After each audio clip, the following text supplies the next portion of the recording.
Another entry from the fragrance journal, and this one is Kilian Princess. Feel free to screenshot the fragrance notes and word associations that I'll have up on the screen. So this fragrance is definitely the true definition of a gourmand. Almost all of the notes have some type of edible quality to it, with the ginger, the marshmallow, the apple, the peach, the green tea. And I will say that this was definitely a combination that as I was reading the notes, I was like, am I gonna like this? But surprisingly, I did. I gave it a 7, which is not bad in my scale out of 10. It's not something that I am absolutely in love with, but it definitely was something that was like, that's not a bad scent.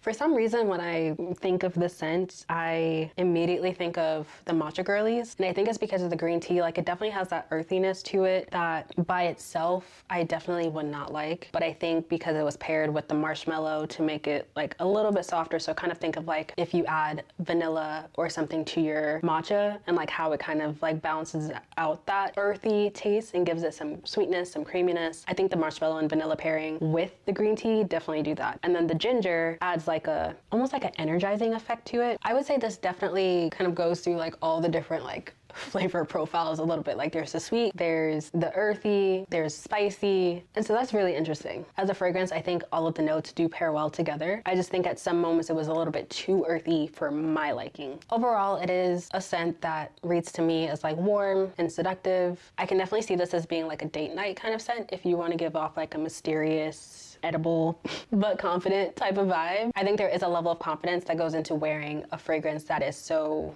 different. But like I said, I would give it a 7 out of 10. It's not a bad scent, just a little bit too earthy for me with the green tea. I think if there was more of that marshmallow, ginger notes coming forward more, that might have been okay for me. There were times where it just felt like that green tea was just the entire dry down, and I didn't really like that. So I think if some of the other notes came through for the dry down, then that would be much better for me. But again, not a bad scent. If you're not into like green tea earthy, you probably won't like this. But if you are into like kind of like that combination of sweet and spicy, then you'll definitely like it. I think the green tea helps like balancing that sweet and spicy. But if you're not into that earthy kind of scent, then you won't. And that's Kilian Princess.